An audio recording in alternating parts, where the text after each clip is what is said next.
Buat teman-temanku yang baru gabung, bisa cek di playlist untuk urutan videonya, dan bisa juga cek di playlist untuk judul barunya. Bab 2233, kalian semua bisa berkumpul. Setelah beberapa lama, Gelembung mengangkat kepalanya dan menatap Yuan Xin, Lan Yun, dan Yanxi. Apa yang orang-orang ini coba lakukan? Kamu meminta pemukulan. Pao Pao cemberut sambil memandang Lan Yun, Yanxi dan yang lainnya dengan tidak ramah. Itu dia, tikus roh ruang waktu itu. Lan Yun dan Yanxi juga mengenali Gelembung. 10 monster perang muda terlalu langka, dan bakatnya sangat mencengangkan. Kedatangan Bubble sempat membuat heboh saat itu. Banyak orang mengetahui bahwa tikus roh ruang waktu berasal dari alam primordial. Terlebih lagi, saat dia tiba, dia diterima sebagai murid oleh binatang buas dewa yang menakutkan dan diajar dengan sangat hati-hati. Dia meningkat dengan kecepatan luar biasa dan kekuatan bertarungnya bahkan lebih kuat. Selama periode waktu ini, banyak favorit surga yang hilang darinya. Lan Yun dan Yanxi secara alami juga mengetahuinya. Di saat yang sama, mereka juga agak takut dengan keberadaan di balik Gelembung. Mereka tidak menyangka Luming mengetahui Gelembung dan tampaknya hubungan mereka baik-baik saja. Hei, beritahu aku, apakah kamu dan kamu yang ingin melawan saudara Luming? Jika kamu ingin bergerak, kamu harus melewatiku terlebih dahulu. Bubbles melambaikan tangan kecilnya dan menatap Lan Yun dan Yanxi. Ini bukan urusanmu. Lan Yun dengan dingin berbicara. Siapa bilang itu tidak ada hubungannya? Pao Pao memelototi Lan Yun. Sebaiknya kau tidak terlibat dalam hal ini. Keluarga Lan mungkin tidak takut dengan orang di belakangmu. Lan Yun berbicara lagi. Omong kosong, jika kamu ingin bertarung, bertarunglah, kicau-kicau. Paoba sangat marah dan hendak menyerang. Bubble, aku bisa menangani orang-orang ini sendiri. Luming tersenyum dan menghentikan Gelembung. Oh baiklah. Saudara Luming, pukul mereka untukku, riang gembira. Gelembung berteriak. Kemudian, dia mengalihkan pandangannya dan melihat Dandan. Mata besarnya langsung berbinar, dan dengan satu gerakan, dia langsung muncul di bahu Dandan. Kura-kura kecil, sudah lama tidak bertemu, riang gembira. Pao Pao mengedipkan matanya yang besar saat dia mengukur Dandan. Meskipun Dandan telah berubah menjadi manusia dan bahkan menggunakan teknik misterius untuk menyembunyikan auranya, Gelembung dan Dandan keduanya merupakan 10 binatang perang teratas dan memiliki indera yang sangat tajam. Bubbles mengenali Dandan dengan sekali pandang. Wajah Dandan menjadi semakin gelap. Kamu adalah kura-kura kecil. Seluruh keluargamu adalah kura-kura kecil. Dandan berkata dengan tidak senang. Kamu jelas-jelas adalah kura-kura kecil, bukan? Kicauan-kicauan. Pao Pao cemberut dan berkata, jangan bandingkan aku dengan kura-kura kecil biasa. Dandan berkata dengan marah sambil saling menatap dan bertengkar. Luming tersenyum dan menatap Lan Yun, Yanxi, dan Yuan Xin. Dia berkata dengan acuh tak acuh, karena kalian semua ingin membunuhku, maka datanglah padaku bersama-sama. Jangan buang waktu. Kata-katanya mengejutkan semua orang yang hadir. Apa, orang cacat ini sebenarnya meminta Lan Yun dan yang lainnya untuk menyerangnya bersama? Apakah dia gila? Meskipun kekuatan tempurnya tidak buruk, dia hanya mendekati kematian karena bersikap sombong. Yang lain terkejut, dan wajah Lan Yun serta yang lainnya menjadi semakin suram. Luming ingin melawan mereka bertiga sendirian. Dia hanya mencari kematian. Ini merupakan penghinaan bagi mereka. Aku sendiri yang cukup untuk berurusan denganmu. Lan Yun mengambil langkah pertama. Dia melontarkan pukulan, dan auman singa bergema di cakrawala. Di tinjunya, ada seekor singa yang melompat dan mengaum, kekuatannya mengejutkan. Ini adalah kemampuan mistik yang diturunkan dalam keluarga Lan Yun, dan itu berasal dari kitab suci kuno. Dibandingkan 3 tahun lalu, Lan Yun tidak diragukan lagi lebih kuat. Dia tidak hanya mendapat terobosan dalam kultivasi, tetapi hukum nomologisnya juga lebih mendalam. Dia telah memahami hukum nomologis jenis ketiga dan telah mencapai tahap kesempurnaan alam pertama. Dengan sebuah pukulan, auman singa mengguncang langit dan angin menderu-deru, menerpa Luming. Namun, ekspresi Luming tenang. Dia hanya menyerang dengan telapak tangannya. Luming masih hanya menggunakan hukum chaos, hukum ekstremitas, hukum menelan, dan hukum penetrasi di telapak tangan ini. Namun, Tubuh fisik Luming bergetar dan kekuatan yang lebih kuat meletus. Ledakan. Telapak tangan Luming bertabrakan dengan tinju Lan Yun, dan getaran yang mengejutkan meletus. Lalu, Lan Yun mundur dengan cepat. Singa di tinjunya meraung dan meledak.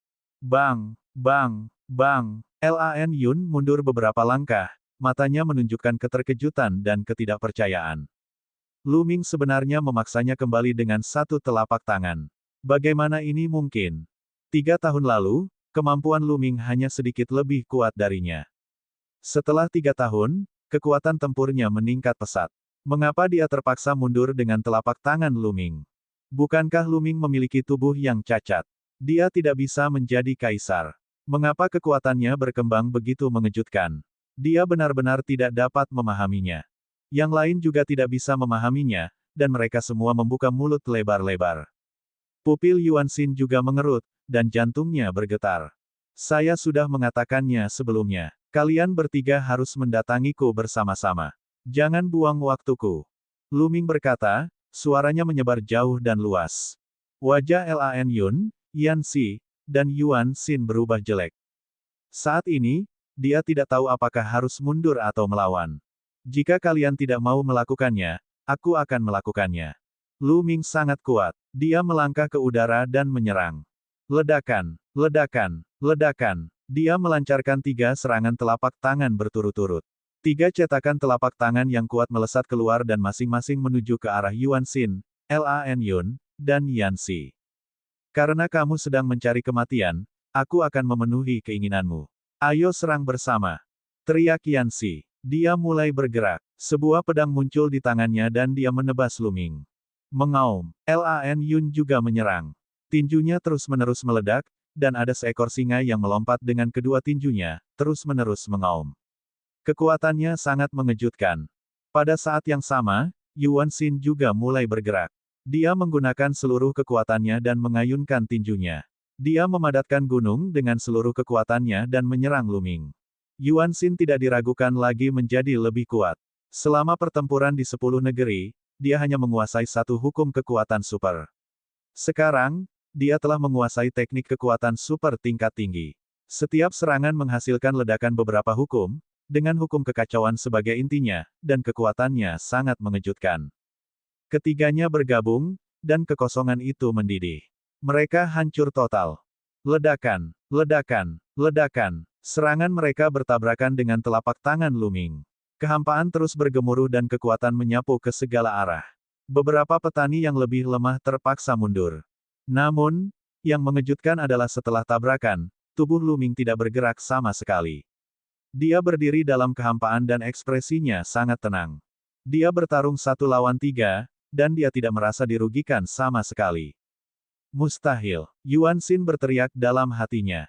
Kekuatan dunia meletus dengan kekuatan penuh, dan gunung-gunung runtuh ke arah Luming, mencoba menghancurkannya menjadi beberapa bagian.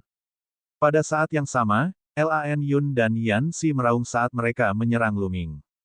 Tidak lebih dari ini, kata Luming. Kali ini, dia menunjuk 3 jari berturut-turut.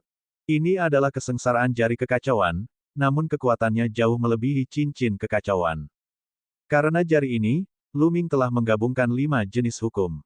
Hukum kekacauan, hukum melahap, hukum ekstremitas, hukum penetrasi, dan hukum susunan Dao.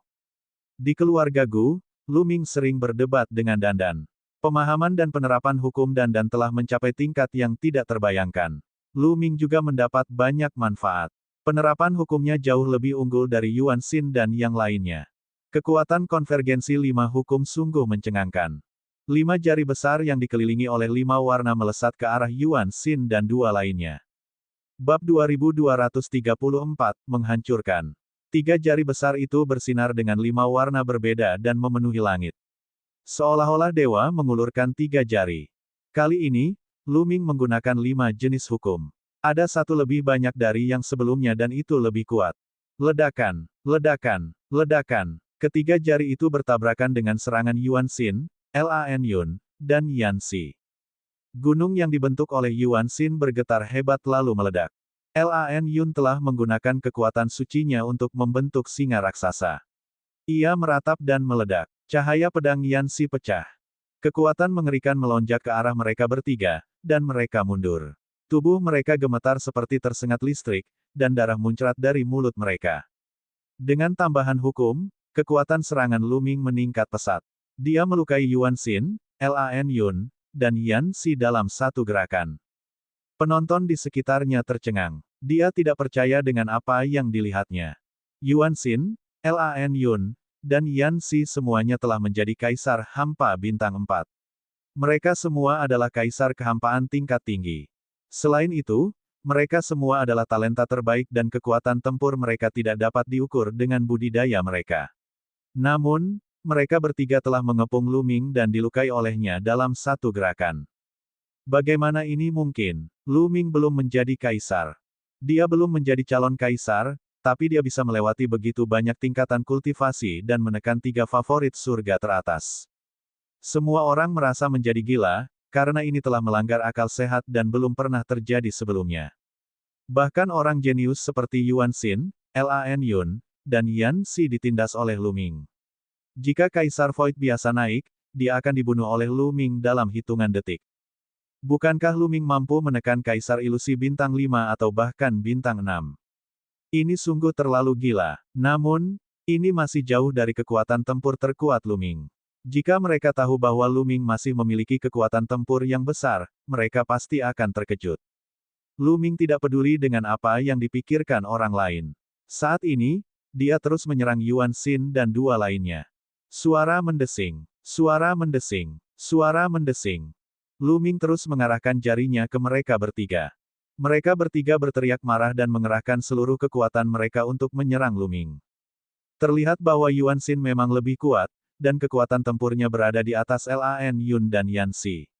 Lukanya juga lebih ringan. Namun, itu tidak lebih kuat dan masih dihancurkan oleh Lu Ming. Dengan 3 dentuman keras, ketiganya terpaksa mundur dan memuntahkan darah. Membunuh. Lu Ming berteriak dan mengaktifkan sayap Dewa 6 bulunya. Dalam sekejap, dia muncul di hadapan Lan Yun. Lan Yun sangat khawatir. Seluruh tubuhnya memancarkan cahaya, dan seekor singa raksasa menerkam. Namun, telapak tangan Lu Ming ditutupi dengan 5 pancaran berbeda saat berbenturan dengan telapak tangan singa raksasa. Telapak tangan singa raksasa itu langsung hancur dan telapak tangannya terus mengenai kepala singa raksasa itu. Tubuh besar singa raksasa itu meledak sedikit demi sedikit dan akhirnya meledak dengan ledakan yang keras. Telapak tangan Lu Ming tidak berhenti dan terus menamparkan tubuh Lan Yun. Lan Yun mengeluarkan pekikan darah yang mengental saat tubuhnya ditembus. Dia memuntahkan seteguk besar darah, dan tubuhnya terbang seperti karung pasir yang pecah.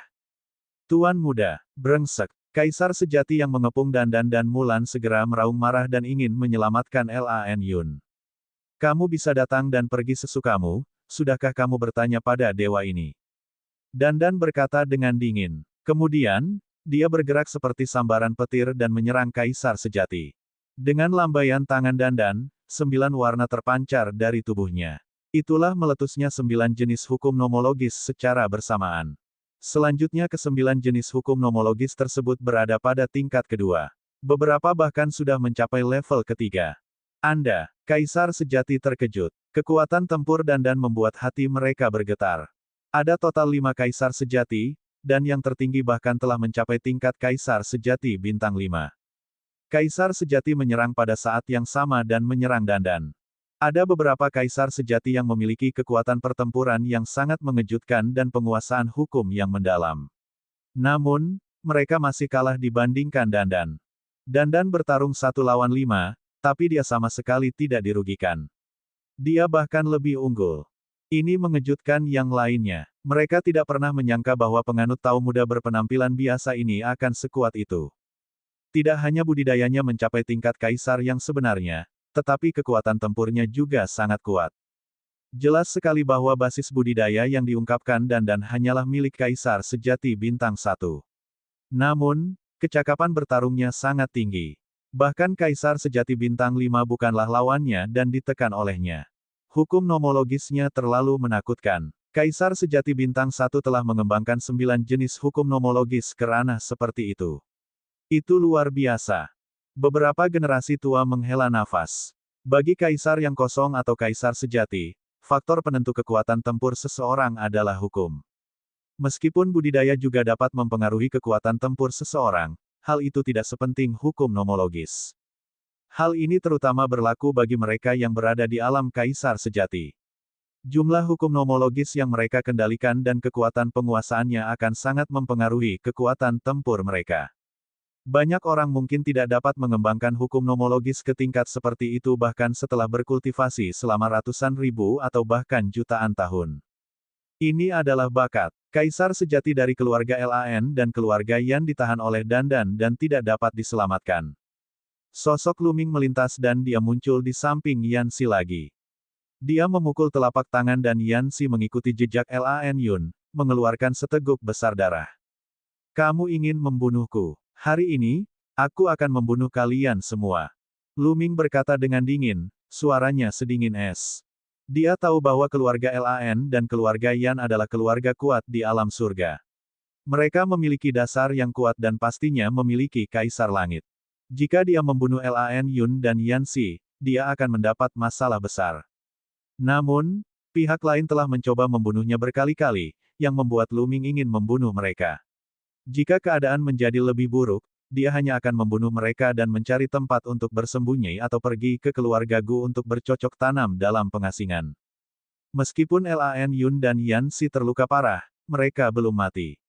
Pada saat ini, mereka sangat ketakutan hingga seluruh tubuh mereka gemetar. Mereka menggunakan seluruh kekuatan di tubuh mereka dan mundur dengan panik. Pada saat yang sama, dia berteriak, datang dan selamatkan aku. Junior, kamu berani. Dengan raungan yang keras, seorang lelaki tua kekar bergegas keluar dari kerumunan, mengambil palu raksasa, dan menghantamkannya ke arah Luming. Kaisar sejati. Mata Luming menyipit. Dia tidak berani menghadapinya secara langsung. Sayap Dewa Enam bulunya bersinar dan dia menghindari serangan palu. Bunuh dia! Bunuh dia! Lan Yun menyadari bahwa itu adalah ahli dari keluarga Yan dan segera berteriak. Membunuh. Orang tua kekar itu memegang palu raksasa dan menyerang Luming, ingin membunuhnya. Kamu adalah kaisar sejati, namun kamu menyerang kaisar yang semu. Kamu benar-benar tidak tahu malu. Aku akan menjadi lawanmu. Dandan meraung dan menyerang beberapa kali berturut-turut. Metode serangannya sangat spesial. Semua hukum diubah menjadi rune, yang kemudian dapat diringkas menjadi semua jenis serangan mengerikan dengan kekuatan yang mengejutkan.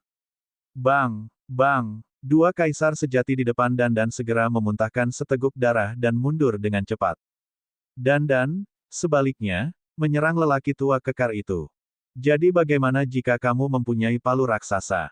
Lihat paluku, hancurkan.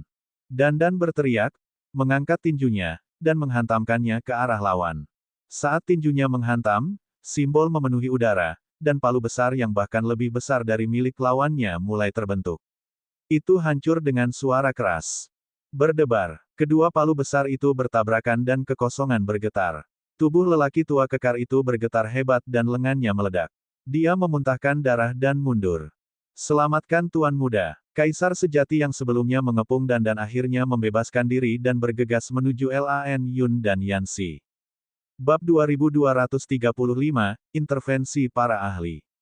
Kaisar sejati dari keluarga Lan dan keluarga Yan yang telah mengepung dan akhirnya memanfaatkan kesempatan tersebut.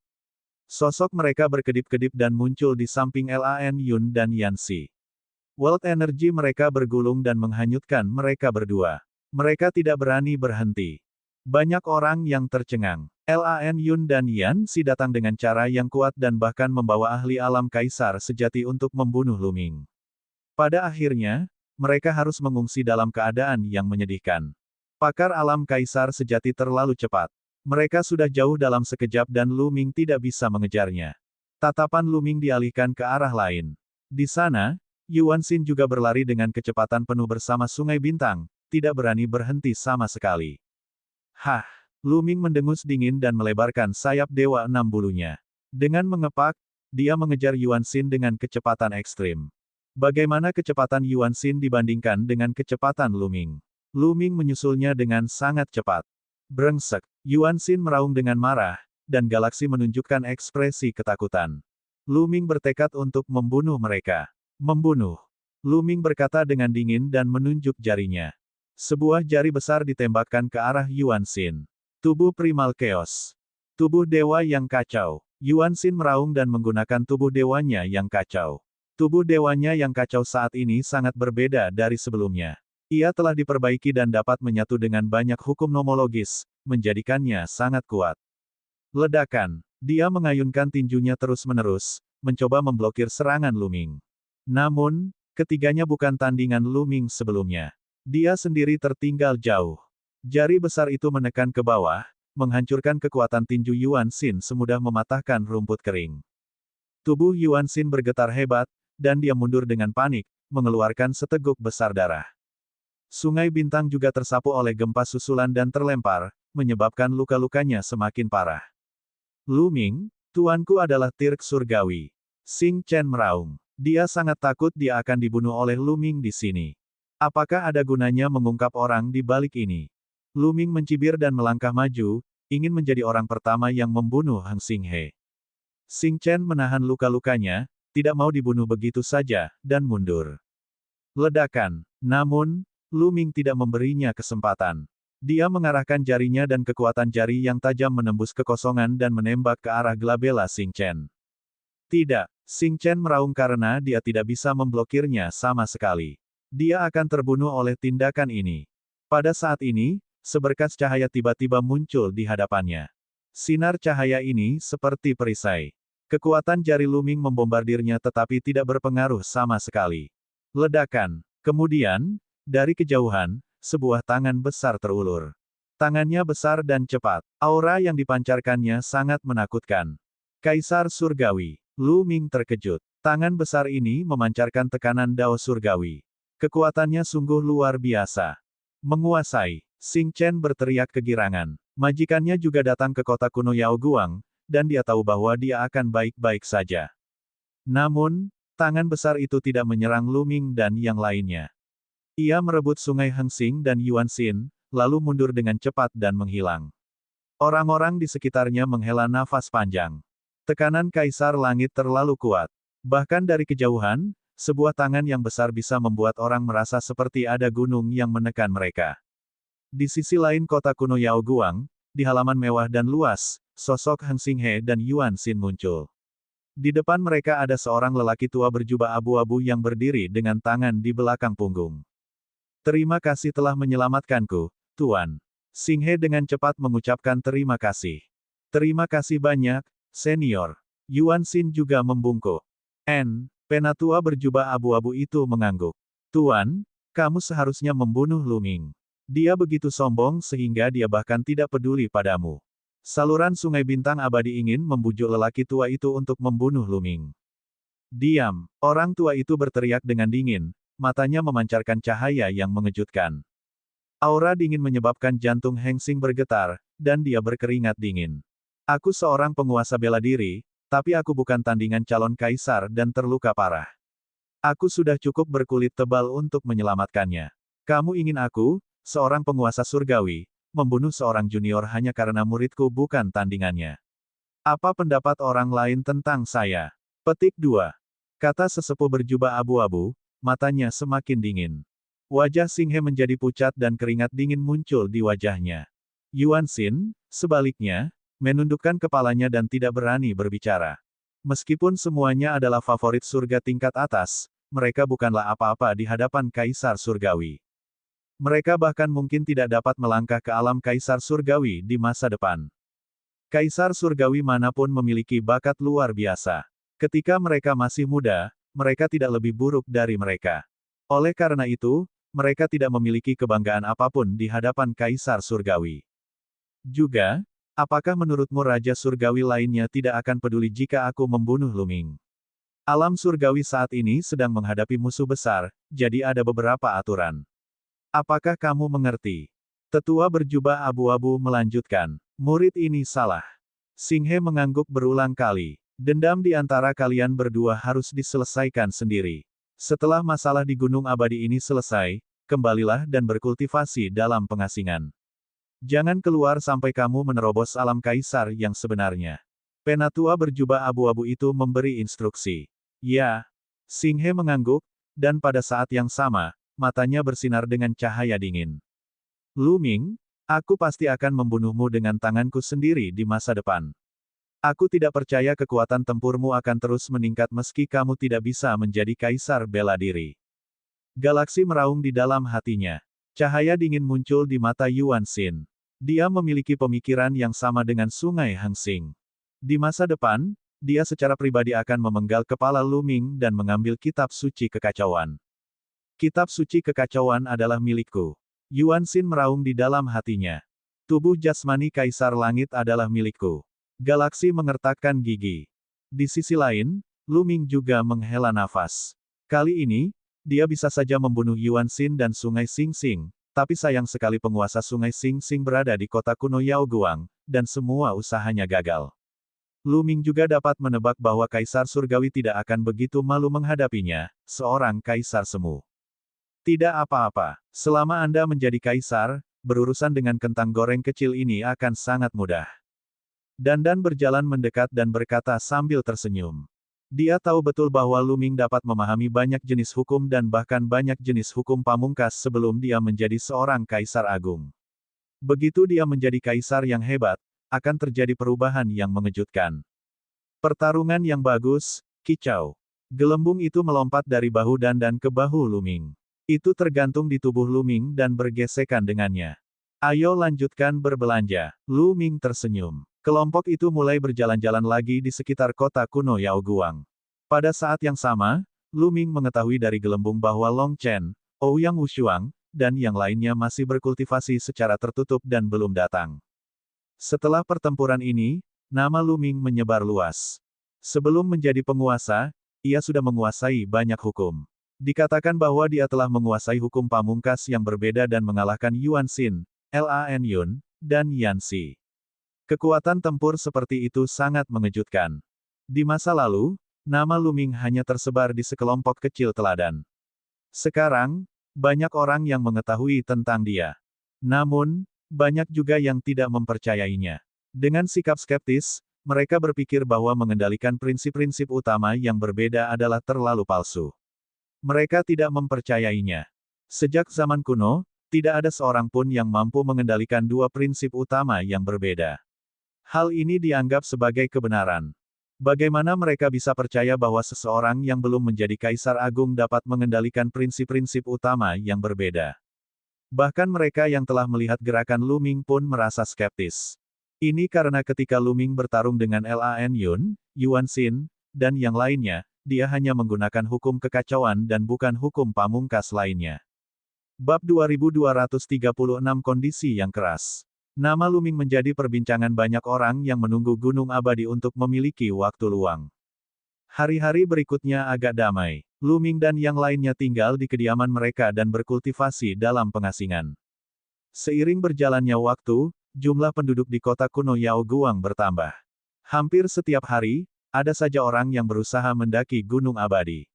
Ada seniman bela diri dari semua tingkatan, mulai dari biksu bela diri hingga kaisar surgawi, namun tidak ada seorang pun yang mampu mendaki Gunung Abadi. Semua orang hanya bisa menunggu dengan sabar. Dalam sekejap mata, 1 bulan telah berlalu. Pada hari ini, Gunung Abadi tiba-tiba memancarkan cahaya warna-warni. Pada saat yang sama, bel berbunyi di seluruh kota kuno Yaoguang. Semua orang terkejut dan terbang keluar dari tempat tinggal mereka. Ada pergerakan di Gunung Abadi. Jangan bilang kita bisa masuk. Ayo pergi dan lihat. Banyak orang terbang ke langit dan menuju Gunung Abadi. Lu Ming dan yang lainnya juga terbangun dari kultivasi mereka. Mereka mengikuti tuan keluarga Gu dan yang lainnya dan terbang menuju Gunung Abadi. Untuk sesaat, Gunung Abadi dikelilingi lautan manusia. Tidak ada yang tahu berapa banyak orang di sana. Godaan gulungan kuno yang tidak bisa dihancurkan itu terlalu kuat. Dengan gulungan kuno yang tidak bisa dihancurkan, itu hampir setara dengan keabadian. Selama dia tidak berubah menjadi abu, dia bisa pulih dari cedera serius. Ini setara dengan memiliki lebih banyak nyawa. Dengan gulungan kuno yang tidak bisa dihancurkan, seseorang dapat menjelajah ke banyak tanah terlarang yang berbahaya, mendapatkan harta karun, dan dengan cepat meningkatkan budidaya mereka. Siapa yang tidak tergoda dengan gulungan kuno seperti itu? Tidakkah dia melihat banyak kaisar surgawi yang bergegas mendekat? Bahkan para kaisar surgawi pun tidak bisa tetap tenang. Banyak orang berkumpul di sekitar Gunung Abadi, menunggu dengan gugup. Pada saat ini, sesosok muncul di Gunung Abadi. Sosok kekar perlahan keluar dari kedalaman Gunung Abadi. Banyak orang tidak bisa menahan diri untuk tidak melebarkan mata mereka. Ada seseorang di Gunung Abadi. Mungkinkah Yang Mulia Penguasa Abadi tidak mati? Itu tidak mungkin. Banyak orang terkejut dan skeptis. Segera, sosok tinggi muncul di depan semua orang. Itu adalah seorang pria parubaya. Bukan, itu boneka. Pembangkit tenaga Kaisar Surgawi angkat bicara dan memahami situasinya. Pria parubaya itu adalah boneka. Jadi itu boneka. Itu pasti ditinggalkan oleh Kaisar yang tidak pernah mati. Hati banyak orang tergerak, dan mata mereka tertuju pada boneka itu. Boneka mirip pria parubaya itu berbicara, suaranya nyaring dan jelas, menyebar ke segala arah. Atas kehendak Kaisar Surgawi yang abadi, gulungan kuno yang abadi akan lahir dan muncul kembali di dunia. Kata-katanya membuat jantung semua orang berdetak lebih cepat, dan mata mereka berbinar. Gulungan kuno yang tidak bisa dihancurkan benar-benar akan segera lahir. Mata banyak orang menyala-nyala karena gairah. Namun, Kaisar Surgawi yang abadi telah memerintahkan bahwa mereka yang ingin mendapatkan gulungan kuno yang tidak bisa dihancurkan harus melalui ujian. Boneka parubaya itu melanjutkan. Bolehkah saya bertanya, tes seperti apa yang harus saya lalui? Seorang ahli Kaisar Surgawi bertanya. Itu sangat sederhana. Pertama, mari kita mulai dengan Kaisar Surgawi. Mereka yang menjadi Kaisar Surgawi dalam waktu 10.000 tahun, silakan masuk ke Gunung Abadi dan lulus ujian. Kemudian, Anda bisa mendapatkan gulungan kuno yang tidak bisa dihancurkan. Kamu tidak perlu mencoba menipuku. Saya punya cara saya sendiri untuk mengetahui apakah Anda telah menerobos ke alam Kaisar Surgawi dalam 10.000 tahun. Kata golem itu. Apa? Bagaimana mungkin menjadi Kaisar Surgawi dalam 10.000 tahun? Segera, tokoh-tokoh tingkat Kaisar Surgawi itu tidak bisa tetap tenang. Yang lain juga tidak bisa berkata-kata. Menjadi Kaisar Surgawi dalam 10.000 tahun terlalu sulit. Setelah mencapai ranah Kaisar bela diri, akan sangat sulit untuk meningkatkannya. Bagi mereka yang tidak memiliki bakat, satu kali penanaman tertutup dapat bertahan lebih dari 10.000 tahun. Bagi sebagian orang, mungkin diperlukan waktu lebih dari 10.000 tahun untuk mengembangkan alam kecil. Bahkan mungkin membutuhkan waktu puluhan ribu tahun atau bahkan ratusan ribu tahun. Untuk menjadi Kaisar Surgawi dalam 10.000 tahun, kondisinya terlalu keras. Sepertinya tidak ada. Boneka parubaya itu menghela nafas. Bukankah kondisi ini terlalu keras? Beberapa Kaisar Surgawi tidak mau menerima ini. Ini adalah aturan yang ditetapkan oleh Yang Mulia, saya tidak punya hak untuk mengubahnya. Kata boneka parubaya itu. Kaisar Surgawi menghela nafas dan sangat tidak mau. Sayangnya tidak ada yang memenuhi persyaratan tersebut. Karena tidak ada orang lain, ayo turun. Mereka yang berhasil menembus Kaisar Agung dalam waktu 1000 tahun dapat memasuki Gunung Abadi untuk ujian. Boneka parubaya itu melanjutkan. 1000 tahun untuk menjadi Kaisar yang hebat. Wajah para ahli alam Kaisar Agung juga menjadi pucat. Menjadi seorang Kaisar Agung dalam 1000 tahun tidaklah sesulit menjadi Kaisar Surgawi dalam 10.000 tahun.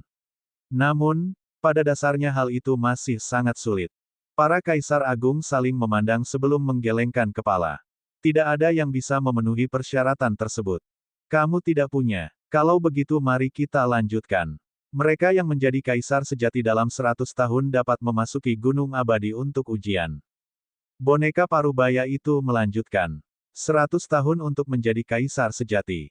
Hahaha, bukankah ini dibuat khusus untukku? Aku di sini. Dandan menyeringai dan tertawa, sangat bersemangat. Bisa dibilang, Dandan sudah terlahir kembali. Kehidupan ini adalah kehidupan yang baru. Dia memang telah melangkah ke alam Kaisar sejati dalam waktu 100 tahun.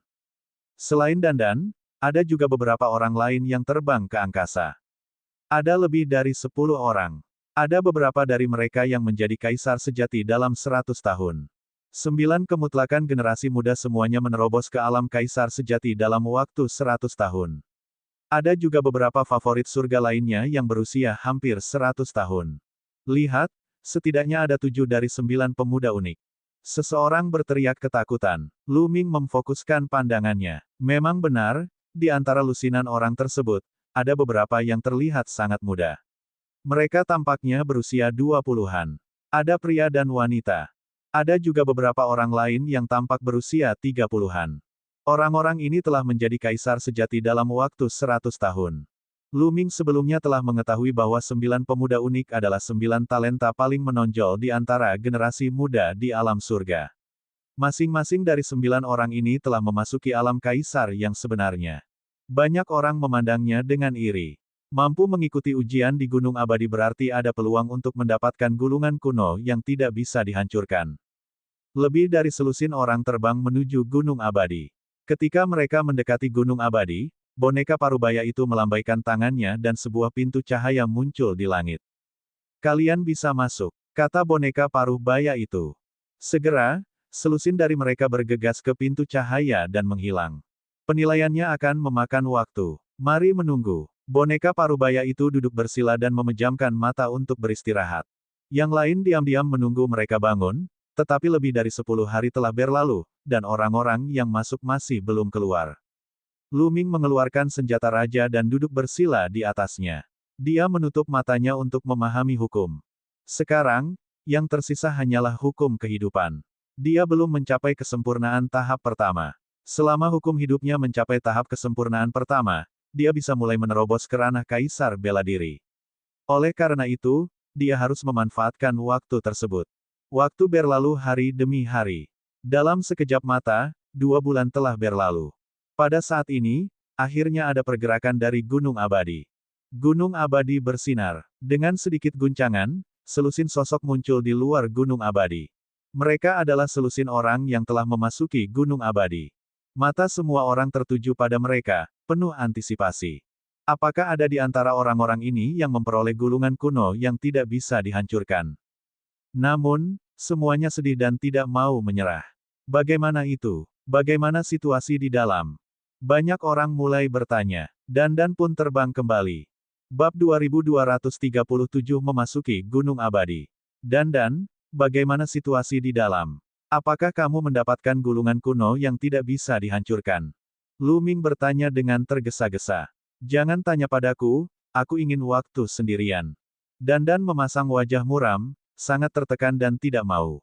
Orang ini pasti gagal, kicauan-kicauan. Paoba mengejek. Omong kosong, bagaimana aku bisa gagal? Sudah kubilang, hanya aku yang berhasil, tapi lelaki tua itu, kaisar terhormat yang tak pernah mati, sangat pendendam dan menolak memberikan gulungan kuno yang tidak bisa dihancurkan itu kepadaku. Ah, aku tidak mau menerima ini, orang tua itu pendendam dan berpikiran sempit. Dandan berteriak seolah dia sudah gila. Lu Ming, Bubble, Gu Yingchong dan yang lainnya melebarkan mata mereka. Apakah Dandan benar-benar berhasil? Dia lulus ujian. Dia tidak mungkin membual, kan? Di samping itu, yang lain secara alami juga mendengar kata-kata Dandan, tetapi mereka semua memandang Dandan dengan pandangan menghina. Jika dia tidak lulus, biarkan saja. Tapi dia masih membual seolah-olah dia mengenal penguasa terhormat yang abadi. Tidak ada yang percaya kata-kata Dandan. Mengapa yang mulia tidak mengajarimu gulungan kuno yang tidak bisa dihancurkan? Lu Ming bertanya. Ia sangat yakin Dandan telah lolos penilaian. Dandan adalah salah satu dari 10 binatang perang, penyu dunia. Ingatannya sebelumnya telah pulih sepenuhnya, dan kekuatan tempurnya sangat tinggi. Jika Dandan pun tidak bisa lulus ujian, maka tidak ada yang bisa. Orang itu berpikiran sempit dan berpikiran sempit. Aku hanya mengambil sesuatu darinya di masa lalu. Apakah ada kebutuhan untuk menyimpan dendam sampai sekarang? Dandan sangat tidak senang dan mengertakkan gigi. Kamu mengambil sesuatu. Lu Ming mengerti. Orang ini pasti mengambil lebih dari beberapa barang. Dia pasti telah menyinggung kaisar tertinggi yang tidak pernah mati di masa lalu. Di sekitar mereka, yang lain bahkan lebih menghina. Orang ini berbicara seolah-olah dia mengatakan yang sebenarnya. Tunggu. Lu Ming tiba-tiba memikirkan sesuatu dan mengirimkan transmisi suara ke Dandan. Menurut apa yang Anda katakan, mungkinkah Yang Mulia Penguasa Abadi masih hidup? Dia meninggal. Dia meninggal. Hanya dugaanku kalau dia menyimpan dendam. Kalau tidak, kenapa dia tidak memberiku gulungan kuno yang tidak bisa dihancurkan? Dandan cemberut dan mendengus marah. Dandan, apa isi penilaian di dalamnya? Lu Ming bertanya. Tidak ada seorang pun yang memperoleh gulungan kuno yang tidak bisa dihancurkan. Sekarang, mereka yang telah menjadi kaisar suci sebelum usia 50 tahun akan mengikuti ujian. Ayo cepat. Boneka parubaya itu mendesak, seolah tidak ingin orang-orang yang masuk sebelumnya mengungkapkan terlalu banyak situasi di dalamnya. Mereka yang menjadi kaisar suci sebelum usia 50 tahun. Mata Gu Yingzong, Mulan, dan yang lainnya berbinar. Ayo pergi. Shadow yang sendirian mengulangi. Saat ini, sudah banyak sosok yang terbang menuju Gunung Abadi. Menjadi kaisar suci sebelum usia 50, aku belum melakukannya, jadi aku tidak bisa masuk. Tidak, ayo pergi dan coba. Banyak pemikiran terlintas di benak Lu Ming. Dia tidak banyak berpikir dan terbang juga. Ada banyak orang yang menjadi kaisar sebelum usia 50 tahun, lebih dari 1000 orang. Di masa lalu, selama pertempuran 10 daratan, ada 1 hingga 200 orang di alam primordial yang menjadi kaisar sebelum usia 50 tahun. Adapun alam surga, apakah itu lingkungan budidaya atau sumber daya budidaya, itu lebih baik daripada alam primordial. Warisannya lebih lengkap, dan sudah lebih dari 5 tahun sejak pertempuran di 10 negeri. Tentu saja, ada lebih banyak orang yang menjadi kaisar. Oleh karena itu, ada banyak orang di alam surga yang menjadi kaisar pada usia 50 tahun. Ini hanya sebagian saja. Pasti ada lebih banyak orang yang belum datang, atau akan lebih banyak lagi. Di tengah kerumunan, Lu Ming melihat Heng Xinghe dan Yuan Xin, serta Lan Yun, Yan Xi, dan yang lainnya. Mereka juga melihat Lu Ming. Senior, orang ini belum menjadi kaisar suci. Dia ingin memancing di perairan yang bermasalah dan menyelinap masuk. Lan Yun tiba-tiba memanggil boneka paruh baya itu. Ada kesuraman di mata Lu Ming. Boneka parubaya itu memandang Lu Ming dengan tatapan tajam, seolah ingin melihat menembus Lu Ming. Lan Yun, Yan Xi, Heng Xinghe, dan yang lainnya mencibir. Bagaimana mungkin Lu Ming bisa menyelinap masuk? Dia pasti akan dihukum oleh boneka paruh baya itu. Pada saat ini, mata boneka paruh baya itu menunjukkan ekspresi terkejut. Tampaknya sangat terkejut, lalu mengangguk. Situasinya istimewa. Dia bisa masuk. Ah! Lan Yun, Yan Xi, dan yang lainnya tercengang. Menjijikkan. Kemudian, mereka mengertakkan gigi. Idiot-idiot ini, kicauan-kicauan. Bubbles berteriak, menyombongkan kemalangannya. Lan Yun dan yang lainnya memiliki ekspresi yang tidak sedap dipandang saat mereka dengan muram menyerbu ke dalam pintu cahaya. Lu Ming, Bubble, Mulan, Gu Yingchong dan yang lainnya juga memasuki pintu cahaya satu demi satu. Saat berikutnya, Lu Ming menyadari bahwa dia telah muncul di sebuah platform. Saat ini, setidaknya ada 100 orang berkumpul di peron. Di depan peron ada jalan lebar yang miring ke atas. Apakah tempat di dalam gunung ini abadi? Apakah jalan ini menuju ke puncak gunung? Lu Ming merenung. Lalu, dia berbalik untuk melihat ke arah lain. Dia menemukan bahwa ada total 9 platform, dan di tengah platform ada jurang hitam pekat, terpisah satu sama lain. Setiap platform memiliki jalur lebar yang miring ke atas. 9 platform, 9 jalur. Di setiap platform, ada lebih dari 100 atau 1000 orang, terbagi rata di antara 9 platform. Bubbles, Mulan, dan Gu Yingchong semuanya ada di platform Lu Ming. Pada saat ini, sosok tiba-tiba muncul di langit. Itu terlihat persis seperti boneka parubaya sebelumnya, tapi itu jelas hanya ilusi. Untuk tes pertama, kamu akan lulus selama kamu berjalan sampai ke ujung jalan ini. Ayo pergi. Sosok itu berbicara, lalu menghilang. Bas, suara mendesing.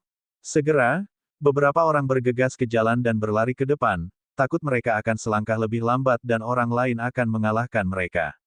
Ledakan, ledakan. Namun, saat orang-orang ini sedang bergegas di jalan, terdengar suara gemuruh. Di atas jalan, sambaran petir muncul dari udara tipis dan terus menyambar ke arah mereka.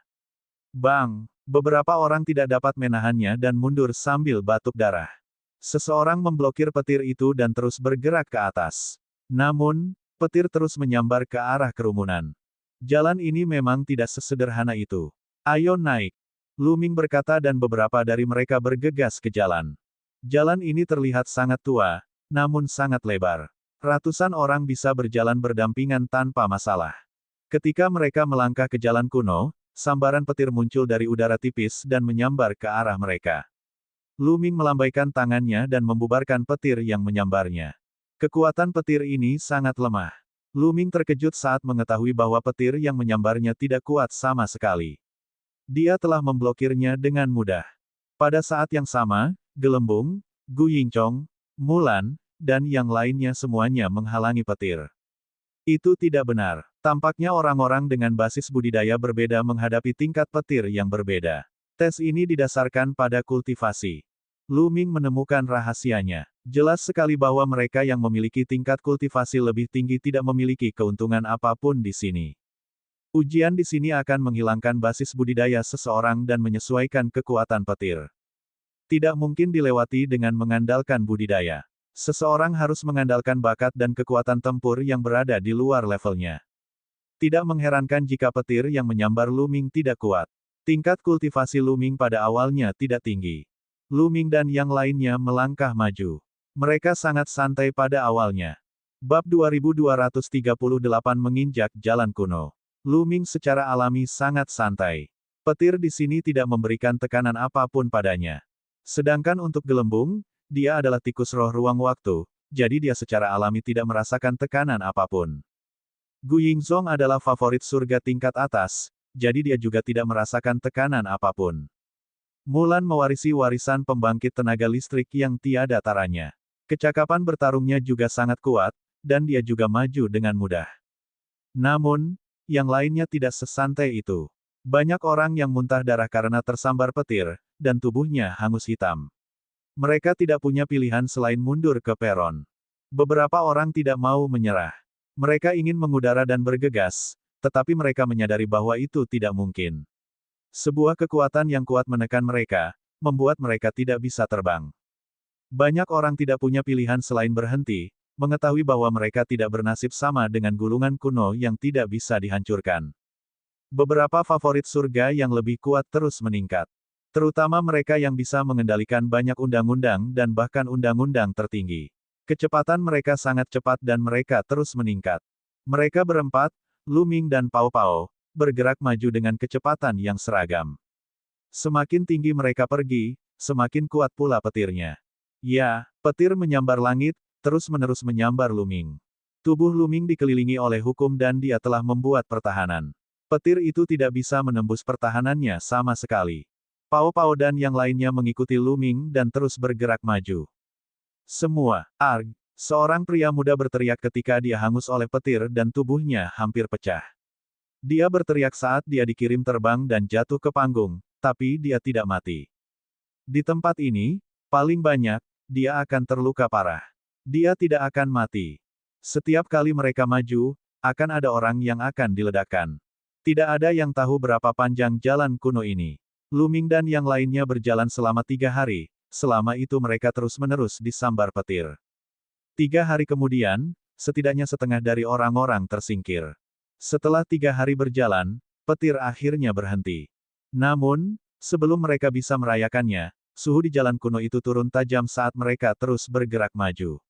Rasa dingin yang tak berujung mengalir ke tubuh mereka, mencoba membekukan mereka. Saat mereka terus bergerak maju, rasa dingin semakin berkurang, dan suhu turun ke tingkat yang mengejutkan. Seseorang tidak bisa menolaknya. Seluruh tubuhnya membeku dan berubah menjadi patung es. Kemudian, dengan keras, orang yang membeku itu diusir. Dia mungkin terlempar dari peron. Angin dingin bertiup, dan menusuk tulang. Bahkan ada kepingan salju yang berjatuhan dari langit. Seorang pria muda berteriak ketika dia hampir terbelah 2 oleh kepingan salju. Dia memuntahkan darah dan dikirim terbang. Kepingan salju ini bahkan lebih tajam dari pedang surgawi. Setiap bagian dari kekosongan adalah senjata pembunuh yang hebat. Semua orang memusatkan perhatian mereka pada pemblokiran. Segala jenis serangan terus-menerus dilancarkan, bertabrakan dengan kepingan salju dan menghasilkan suara dentang. Beberapa orang tidak dapat menahan diri dan terlempar ke bawah, sementara yang lain membawa kepingan salju dan terus maju. Semakin jauh mereka pergi, semakin terkonsentrasi butiran saljunya. Pada akhirnya, langit dipenuhi salju, dan kekuatannya sangat mengejutkan. Bas! Suara mendesing. Kepingan salju mendarat di hukum pertahanan Luming. Itu seperti senjata yang sangat tajam, memotong hukum pertahanan Lu Ming dan menghasilkan suara benturan logam. Pada saat yang sama, ada hawa dingin yang menusuk tulang yang ingin masuk ke tubuh Lu Ming, tapi dia memblokirnya dengan kekuatan hukum. Semakin sedikit orang yang dapat mencapai titik ini. Lu Ming menemukan bahwa situasi 8 jalan kuno lainnya persis sama dengan mereka. Ujian yang mereka alami juga sama. Persis seperti itu, beberapa hari berlalu. Mereka melintasi daratan es, namun yang mereka hadapi adalah daratan api. Di depannya, nyala api berkobar dengan ganas, dan kekuatannya sangat mengejutkan. Setiap kali dia melewati suatu wilayah, ujian yang dia hadapi di wilayah berikutnya akan semakin kuat. Pada titik ini, Mulan mulai kesulitan. Bagaimanapun, dia baru saja menjadi kaisar suci. Pemahamannya tentang hukum sedikit lebih lemah, dan itu sudah agak dipaksakan. Saat mereka terus bergerak maju, wajah Mulan mulai memucat. Kakak senior Mulan, jika kamu tidak bisa menahannya, jangan memaksakan diri. Kata Lu Ming, aku baik-baik saja, aku masih bisa bertahan. Mulan dengan keras kepala mengangkat kepalanya dan terus berjalan ke depan. Beberapa hari kemudian, mereka melintasi daerah tersebut dan sampai di suatu tempat yang berangin kencang. Angin yang tak berujung seperti senjata tajam yang tak terhitung jumlahnya, memotongnya dengan kekuatan yang lebih mengerikan. Pada titik ini, Lu Ming harus serius. Mulan, sebaliknya, akhirnya tidak mampu menahan serangan itu. Dengan erangan teredam, dia mundur. Angin kencang melukai beberapa luka di tubuhnya, menyebabkan darah mengalir keluar. Kakak senior Mulan, jangan memaksakan dirimu.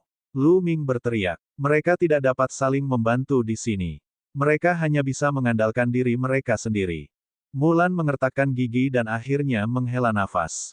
Dia mengambil satu langkah ke depan dan melompat mundur. Ini sama saja dengan mengakui kekalahan. Sebuah kekuatan muncul dari udara tipis dan menarik Mulan, dan sosoknya menghilang. Lu Ming, gelembung, dan bayangan kesepian terus bergerak maju. Jalan ini sangat panjang, seolah tidak ada habisnya. Beberapa dari mereka terus maju dan mengalami segala macam cobaan. Ada tempat-tempat yang penuh dengan racun, tempat-tempat yang penuh dengan kutukan, dan juga gunung-gunung pedang dan lautan pedang. Setelah hampir sebulan, Gu Yingchong akhirnya tidak bisa menahan diri dan dikirim terbang. Hanya sedikit orang yang tersisa di jalan ini. Hal yang sama terjadi pada jalur lainnya. Tidak banyak orang yang tersisa. Misalnya, Lan Yun dan Yan Xi telah tersingkir. Namun, Lu Ming melihat Yuan Xin dan Tianming masih bertahan. Setelah beberapa hari, hanya tersisa 3 orang di jalur Lu Ming. Lu Ming, gelembung, dan seorang wanita yang sangat cantik. Bakat wanita ini juga luar biasa tinggi. Dia telah menguasai lebih banyak hukum daripada Gu Yingchong, dan kedewasaannya bahkan lebih mendalam, itulah sebabnya dia bisa mencapai titik ini. 8 jalur lainnya hampir sama. Hanya ada beberapa orang yang tersisa di setiap jalur. Jalan telah mencapai ujungnya. Tiba-tiba, mata wanita cantik itu berbinar. Tidak ada jalan di depan. Jalan kuno telah berakhir. Wajah Lu Ming juga menunjukkan ekspresi kegembiraan. Pada saat ini, sesosok tubuh muncul kembali. Selamat telah lulus tes pertama. Selanjutnya, waktunya tes kedua. Dengan itu, jalan kuno di depan Lu Ming dan yang lainnya tiba-tiba bergetar. Lalu, 3 platform muncul. 3, 1 untuk setiap orang. Hal yang sama terjadi pada jalan kuno lainnya. Jumlah orang akan menentukan jumlah platform. Pilih platform sesuka hati dan letakkan telapak tangan Anda di atasnya. Kata sosok itu. Lu Ming dan yang lainnya maju dan memilih platform secara acak. Mereka kemudian meletakkan telapak tangan mereka di atas peron. Platformnya halus dan dingin saat disentuh. Bas. Saat telapak tangan mereka menyentuh platform, platform tersebut memancarkan cahaya yang tak terbatas. Tanda yang tak terhitung jumlahnya muncul di sana, mengikuti telapak tangan Lu Ming dan menyelimuti tubuh mereka. Ledakan. Pada saat ini, Lu Ming merasa dunia sedang berputar. Lingkungan sekitar telah berubah. Dia tiba dalam kehampaan. Di dalam kehampaan, ada sinar cahaya yang bersinar. Kemudian, seberkas cahaya tiba-tiba menyerbu ke arah Lu Ming seperti pedang tajam. Lu Ming terkejut. Dia dengan cepat melepaskan kekuatan sucinya, mengendalikan hukum, dan menamparkan. Ledakan. Sinar cahaya dikirim terbang oleh telapak tangan Lu Ming. Bab 2239, Terobosan Hukum Kehidupan. Seberkas cahaya terbang ke arah Luming tetapi terlempar ke telapak tangannya. Namun, cahayanya tidak menghilang. Setelah dikirim terbang, ia melayang di kejauhan, dan cahayanya menjadi lebih menyilaukan. Ini adalah kekuatan hukum, dan hukum kekacauan. Hati Luming tergerak, suara mendesing. Sinar cahaya yang berisi hukum kekacauan bergerak lagi. Seperti pedang terbang, pedang itu melintasi kehampaan dan menebas Luming. Luming mengendalikan kekuatan hukum dan hendak melakukan serangan balik ketika dia terkejut. Ini karena selain berkas cahaya ini, ada berkas cahaya lain yang mengalir menuju Luming. Setiap sinar cahaya seperti cahaya pedang, sangat kuat. Luming tidak berani gegabah. Pedang kematian terkondensasi di tangannya dan mengedarkan kekuatan suci secara ekstrim, menebas 9 kali dalam sekejap. Dentang, dentang, dentang. Pedang kematian bertabrakan dengan 9 jenis cahaya seperti pedang pertempuran. Percikan api beterbangan kemana-mana, dan suara benturan logam terdengar. 9 berkas cahaya dikirim terbang oleh Luming. 9 jenis hukum nomologis, sesuai dengan hukum nomologis saya. Luming mengangkat alisnya. Dia tahu bahwa 9 lampu mewakili 9 jenis hukum, yang persis sama dengan 9 jenis hukum yang dikendalikan Luming. 9 berkas cahaya melayang di kejauhan, dan cahayanya semakin terang. Suara mendesing. Suara mendesing. Kemudian, 9 berkas cahaya itu bergerak lagi.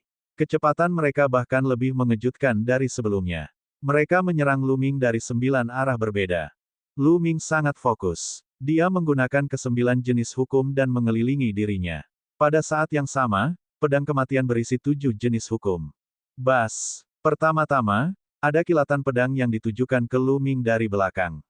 Itu adalah sinar pedang yang dibentuk oleh hukum penembus. Kecepatannya sangat cepat hingga melampaui reaksi manusia. Luming berteriak dan menebas ke belakang, menghalangi cahaya pedang. Namun, di arah lain, cahaya pedang yang dibentuk oleh hukum telah tiba. Itu seperti aliran cahaya, dan kecepatannya sangat cepat. Luming melemparkan sayap Dewa Enam Bulunya dan menghindar dengan sekuat tenaga. Di saat yang sama, dia terus menebas di tengah kematian, mengirimkan cahaya pedang pekat yang menutupi sekeliling dengan rapat.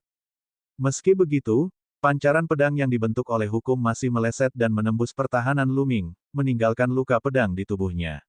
Darah mengalir keluar, dan separuh tubuh Luming mati rasa. Luming dengan cepat mengedarkan hukum kehidupan dan akhirnya menutup lukanya. Itu juga pulih dengan cepat. Namun, serangan lampu pedang nomologis masih jauh dari selesai. Itu baru permulaan. Suara mendesing. Suara mendesing. Berkas cahaya saling bersilangan. 9 jenis lampu hukum yang menyilaukan terus-menerus menyerang Luming. Kecepatan mereka menjadi semakin cepat. Mereka bahkan bisa mengembangkan jurus pedang sendiri, dan kekuatan mereka bahkan lebih mengejutkan. Luming mencoba yang terbaik untuk memblokir dan menghindar, tetapi dia tidak dapat sepenuhnya memblokirnya. Ada banyak luka di tubuhnya. Ini tidak akan berhasil. Seranganku terlalu tersebar. Saya tidak dapat memblokirnya sepenuhnya seperti ini. Saya harus menyebarkan hukum. Pikiran Luming berputar. Lalu, dia punya ide. 9 jenis hukum yang dia kendalikan tersebar dan terbang secara terpisah. Mereka berubah menjadi 9 sinar cahaya dan terbang menuju sinar pedang yang dibentuk oleh 9 hukum. Namun, Luming mengendalikan 9 jenis hukum pada saat yang sama dan kecepatannya jelas jauh lebih lambat daripada lawannya. Dia tidak hanya gagal memblokir serangan itu, tapi dia juga menyebabkan dirinya diserang oleh sinar pedang yang lebih nomologis. Luming hanya bisa menggunakan sayap Dewa Enam Bulu untuk menghindar, tapi dia masih terpotong oleh beberapa pancaran pedang dan berdarah. Metode ini benar. Saya terlalu asing dalam mengendalikan hukum, dan saya tidak begitu paham dengannya. Kalau tidak, saya pasti bisa memblokirnya. Luming menghindar dengan cepat sambil terus mengendalikan hukum untuk melawan. Pada awalnya, Luming tidak bisa memblokirnya sama sekali. Itu karena dia terlalu terbiasa dengan penggunaan hukum dan sulit baginya untuk mengimbangi kecepatan pihak lain. Namun, seiring berjalannya waktu, Luming menjadi semakin terampil dalam menggunakan hukum. Dia akhirnya bisa mengejar kecepatan pihak lain. 7 hari kemudian, Luming telah memblokir sebagian besar pancaran pedang. Setelah sebulan, Luming akan mampu memblokir semua sinar pedang. Lu Ming merasa penggunaan hukumnya telah meningkat pesat. Pemahamannya tentang setiap hukum juga semakin mendalam. Bagi Lu Ming, manfaatnya tidak diragukan lagi. Sekarang setelah dia melemparkan palu kekacauan dan pedang kematian yang diciptakan sendiri, kekuatannya telah meningkat pesat. Lu Ming memperkirakan bahwa dia akhirnya mencapai tahap kesuksesan kecil. Selain itu, akan sangat membantu Lu Ming jika dia ingin menciptakan kemampuan surgawi baru di masa depan. Ini karena Lu Ming lebih paham dengan penggunaan berbagai hukum dan memiliki pemahaman yang lebih dalam tentang setiap hukum. Secara alami, dia dapat menggabungkan kekuatan surgawi baru berdasarkan hukum yang berbeda. Namun, pada saat ini, hukum yang menyerang Lu Ming tiba-tiba berubah. Itu bukan lagi cahaya pedang. Beberapa hukum berubah menjadi naga sejati, beberapa menjadi burung phoenix, beberapa menjadi kilin, beberapa menjadi peng besar bersayap emas. 9 jenis hukum berubah menjadi 9 binatang dewa yang berbeda. Selain itu, mereka semua adalah binatang dewa terkemuka yang berevolusi menjadi serangan berbeda. Dalam hal ini, lebih sulit bagi Lu Ming untuk menghadapinya. Karena ini adalah penerapan hukum yang lebih maju, Lu Ming tidak dapat mengikutinya dan hanya dapat menerima pukulan secara pasif. Segera, dia mulai terluka lagi. Lu Ming mulai mencoba. Dia mengubah 9 jenis hukum menjadi binatang dewa yang berbeda untuk melawan pihak lain. Namun, proses ini sangatlah sulit, bahkan lebih sulit dari proses sebelumnya. Lu Ming tidak menyerah. Dia tahu bahwa ini adalah satu-satunya metode yang layak. Kali ini, butuh waktu lebih lama. Lu Ming akhirnya berhasil setelah berjuang melawan 9 jenis hukum selama 2 bulan. Mengaum, mengaum. Lu Ming mengubah 9 jenis hukum menjadi binatang dewa yang berbeda, bertarung melawan 9 jenis hukum pihak lain dan saling membunuh. Sulit menentukan pemenang dalam waktu singkat. Saya akhirnya membuat terobosan dalam hukum hidup saya. Wajah Lu Ming penuh dengan senyuman. Selama periode waktu ini, setelah perlawanan terus-menerus, hukum kehidupannya akhirnya berhasil menembus dan mencapai tingkat pertama yang sempurna. 9 jenis hukum yang dia kendalikan telah mencapai batas alam pertama. Apalagi dia bisa menggunakannya dengan mudah. Lu Ming merasa bahwa dia bisa menerobos ke alam kaisar bela diri kapan saja. Kali ini, bahkan jika saya tidak mendapatkan gulungan kuno yang tidak bisa dihancurkan, saya sudah mendapatkan cukup banyak. Senyum Lu Ming semakin lebar. Perolehan terbesarnya kali ini bukanlah terobosan dalam hukum kehidupan, namun penggunaan 9 hukum yang lebih kuat dan pemahaman yang lebih mendalam terhadap hukum tersebut. Ini semua adalah kekayaan tersembunyi. Mereka tidak dapat dilihat sekarang, tetapi akan sangat berguna dalam proses kultivasi Lu Ming di masa depan.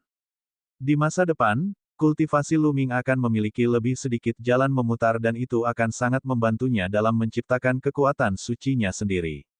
Ini adalah kekayaan yang tidak terlihat. Bas.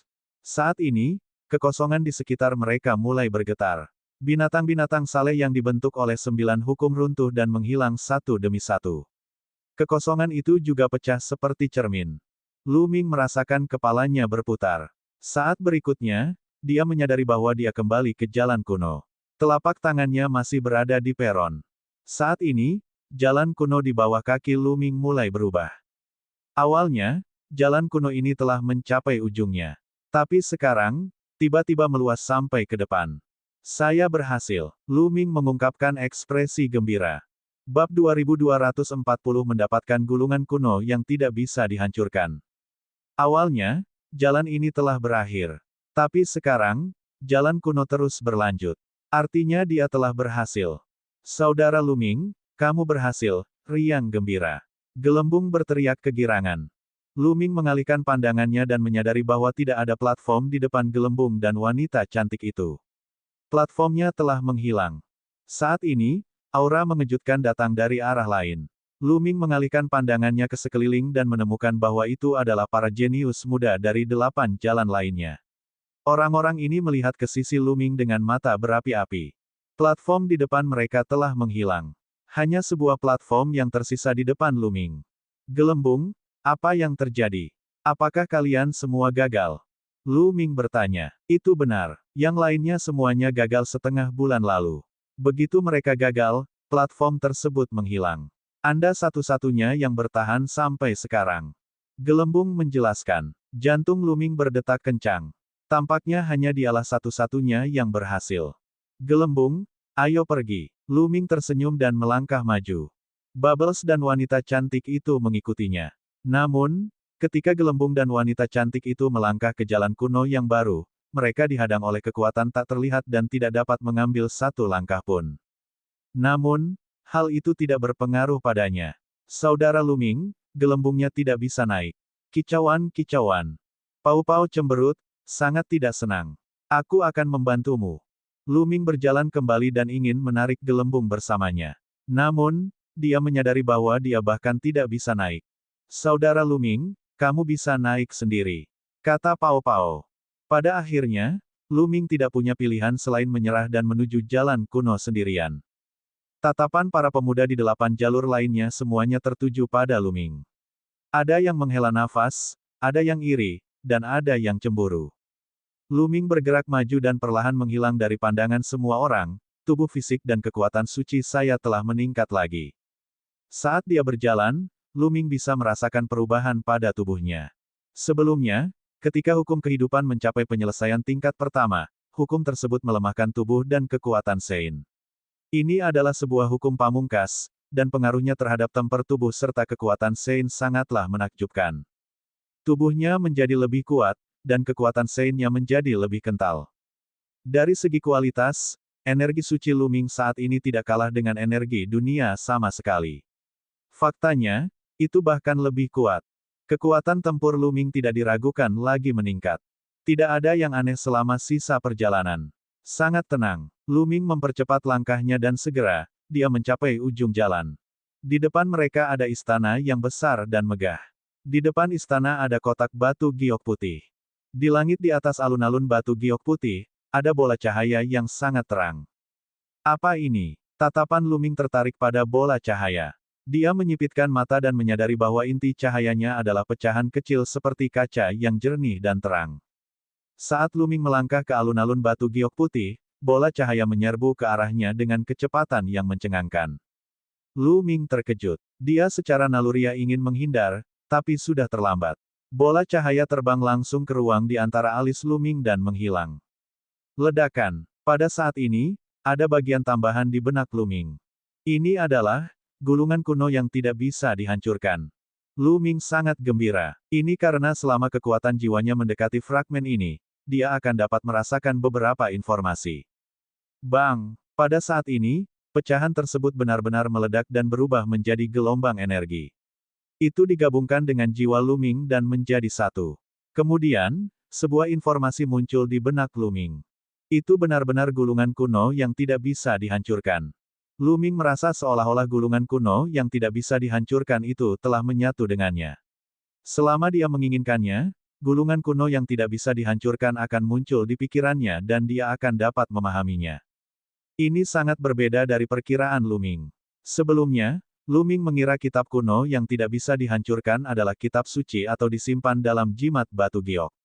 Dia tidak menyangka hal itu akan memasuki pikirannya dalam bentuk seperti itu. Bolehkah aku menuliskan gulungan kuno yang tidak bisa dihancurkan? Memikirkan hal ini, jimat giok muncul di tangan Lu Ming. Dia ingin mengukir metode penanaman gulungan kuno yang tidak bisa dihancurkan ke dalam jimat giok.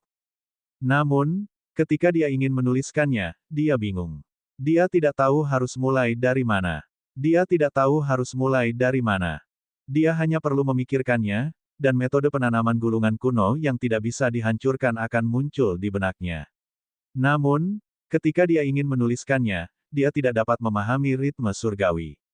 Rasanya tinggi dan kuat, dan dia tidak tahu harus mulai dari mana. Lu Ming tercengang. Pada saat ini, sosok tiba-tiba muncul di depan Lu Ming. Itu adalah sosok yang terlihat persis seperti boneka Parubaya. Jangan pernah berpikir untuk menuliskannya, kultivasimu terlalu rendah, kamu tidak bisa melakukannya sama sekali. Pria Parubaya itu berbicara. Senior, apa yang terjadi? Mengapa itu sebuah jejak? Lu Ming bertanya. Lumayanlah untuk bisa mempertahankan satu jejak. Saat itu, Tuan dikepung oleh ras asing. Dia meninggal, dan daunnya menghilang. Jiwanya tersebar. Pada akhirnya, guru tidak mau membiarkan gulungan kuno yang tidak bisa dihancurkan itu dikubur begitu saja. Dia menggunakan upaya terakhirnya untuk mendapatkan jejak Dao surgawi untuk mengembalikan gulungan kuno yang tidak bisa dihancurkan. Pada saat yang sama, dia memberi saya beberapa instruksi. Setelah itu, dia kehilangan kesadaran terakhirnya, dan hanya gulungan kuno yang tidak bisa dihancurkan yang tersisa. Kata pria paruh baya itu. Jadi begitu, Lu Ming tiba-tiba menyadari. Di saat yang sama, dia merasakan kesedihan.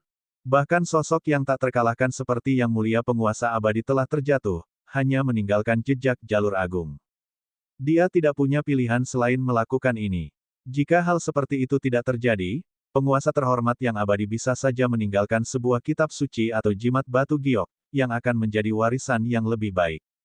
Pada saat yang sama, Lu Ming juga mengerti mengapa dia tidak bisa menuliskan gulungan kuno yang tidak bisa dihancurkan. Gulungan kuno yang tidak bisa dihancurkan itu terkandung dalam jejak Dao surgawi dari Kaisar Mulia yang tidak bisa dihancurkan. Pembangkit tenaga Kaisar surgawi telah bergabung dengan Dao surgawi. Bagi Lu Ming, ini terlalu jauh. Itu sangat misterius. Oleh karena itu, Lu Ming tidak dapat memahaminya dan tidak dapat menuliskannya. Hanya ketika tingkat kultivasi Lu Ming cukup kuat di masa depan barulah dia dapat menuliskan gulungan kuno yang tidak bisa dihancurkan. Baiklah, kamu telah mendapatkan gulungan kuno yang tidak bisa dihancurkan, dan aku telah menyelesaikan misiku. Sekarang, aku akan mengirimmu keluar. Dengan itu, pria parubaya itu melambaikan tangannya. Lu Ming segera merasakan kekuatan yang kuat menyelimuti dirinya. Saat berikutnya, terjadi fluktuasi dalam kehampaan. Lu Ming menghilang dan muncul kembali di luar Gunung Abadi, di luar pintu cahaya. Di saat yang sama, para pemuda di Gunung Abadi juga menghilang dan muncul kembali di luar. Sudah keluar. Kali ini, sudah 3 bulan. Aku ingin tahu apakah ada orang yang mendapatkan gulungan kuno yang tidak bisa dihancurkan. Mata banyak orang berbinar saat melihat ribuan favorit surga muda yang masuk. Baiklah, misiku telah selesai. Mulai sekarang, mengikuti kehendak terakhir Yang Mulia Penguasa, Gunung Abadi akan tenggelam ke dalam kehampaan yang tak ada habisnya selamanya. Di Gunung Abadi, boneka parubaya itu berbicara, lalu berbalik untuk pergi. Saudara Daois, harap tunggu. Pada saat ini, seseorang memanggil boneka parubaya itu. Bab 2241 dipaksa oleh Kaisar Surgawi. Seorang ahli melangkah maju dan memanggil boneka parubaya itu. Seseorang mengenali bahwa ini adalah ahli alam Kaisar Surgawi. Apa masalahnya? Boneka parubaya itu berhenti dan bertanya. Bolehkah saya bertanya apakah gulungan kuno yang tidak bisa dihancurkan telah muncul? Kaisar Surgawi bertanya. Gulungan kuno yang tidak bisa dihancurkan telah menemukan penggantinya. Boneka parubaya meninggalkan kata-kata ini dan kemudian mengambil langkah maju, menghilang dari Gunung Abadi. Ledakan. Kemudian, Gunung Abadi yang besar mulai berguncang dan mengeluarkan tekanan yang mengerikan. Kekosongan itu hancur, memperlihatkan kehampaan gelap yang tak berujung. Ledakan, ledakan, ledakan. Gunung Abadi yang agung bergemuruh dan mulai bergerak. Ia terbang ke dalam kehampaan gelap tak berujung dan menghilang. Kemudian, ruang yang retak itu sembuh dan kembali ke keadaan semula. Gunung Abadi telah menghilang. Dia akan tenggelam dalam kehampaan yang gelap selamanya. Namun saat ini, tak seorang pun sempat meratapi hilangnya Gunung Abadi. Perhatian mereka terfokus pada kata-kata boneka paruh baya itu. Gulungan kuno yang tidak bisa dihancurkan telah menemukan penggantinya. Ini berarti gulungan kuno yang tidak bisa dihancurkan telah diperoleh oleh orang lain. Dan itu adalah salah satu dari ribuan favorit surga. Mata semua orang tertuju pada ribuan favorit surga muda. Ini termasuk pusat kekuatan Kaisar Surgawi. Ribuan favorit surga muda semuanya saling menilai. Pada akhirnya, lebih dari 10 pandangan pemuda tertuju pada Lu Ming. Favorit surga ini semuanya telah lulus ujian pertama di Gunung Abadi. Namun, mereka semua gagal pada tes kedua. Mereka semua melihat bahwa Lu Ming telah lulus penilaian putaran kedua dan terus bergerak maju. Jika ada yang mendapatkan gulungan kuno yang tidak bisa dihancurkan, itu pasti Lu Ming. Mata beberapa orang dipenuhi rasa cemburu. Siapa di antara kamu yang telah mendapatkan gulungan kuno yang tidak bisa dihancurkan? Maju. Seorang ahli Kaisar Surgawi berbicara. Gumpalan aura terpancar dari tubuhnya, seolah-olah itu adalah Dao Surgawi. Itu mewakili dunia ini, dan itu membuat hati seseorang bergetar. Lu Ming mengerutkan kening tetapi tidak mengatakan apapun. Siapa ini? Keluar. Tirk surgawi lainnya melangkah keluar. Matanya seperti dua bintang, bersinar dengan cahaya cemerlang saat dia mengalihkan pandangannya ke Lu Ming dan yang lainnya. Tuan Kaisar Surgawi, saya tahu siapa yang mendapatkan gulungan kuno yang tidak bisa dihancurkan. Tiba-tiba, seorang pemuda berbicara. Lu Ming telah melupakan masa lalunya. Itu adalah seorang pria muda dengan rambut pendek. Oh, siapa ini? Salah satu kaisar surgawi bertanya. Itu dia, Lu Ming. Pemuda berambut pendek menunjuk ke arah Lu Ming. Apa? Itu sebenarnya dia. Adegan itu menjadi gempar. Banyak orang tidak mempercayainya. Bukankah Lu Ming belum menjadi kaisar suci? Bagaimana dia bisa mendapatkan gulungan kuno yang tidak bisa dihancurkan? Apa yang sedang terjadi? Itu memang dia. Di antara kami semua, dialah satu-satunya yang berhasil mencapai akhir. Jika ada orang yang mendapatkan gulungan kuno yang tidak bisa dihancurkan, itu pasti dia. Kata pemuda lainnya. Setelah itu, beberapa pemuda lainnya menunjukkan bahwa Lu Ming telah memperoleh gulungan kuno yang tidak bisa dihancurkan. Dia benar-benar mengerti, sialan.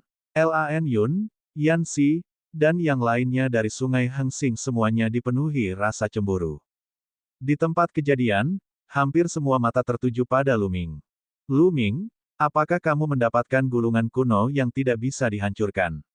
Katakan sejujurnya, lebih baik jangan berbohong. Salah satu kaisar surgawi memandang Lu Ming dan berkata dengan suara dingin dan menyendiri. Itu adalah kaisar surgawi keluarga Lan. Seseorang berbisik di dekatnya. Mata Lu Ming berkedip. Tampaknya kaisar surgawi ini berasal dari klan Lan Yun.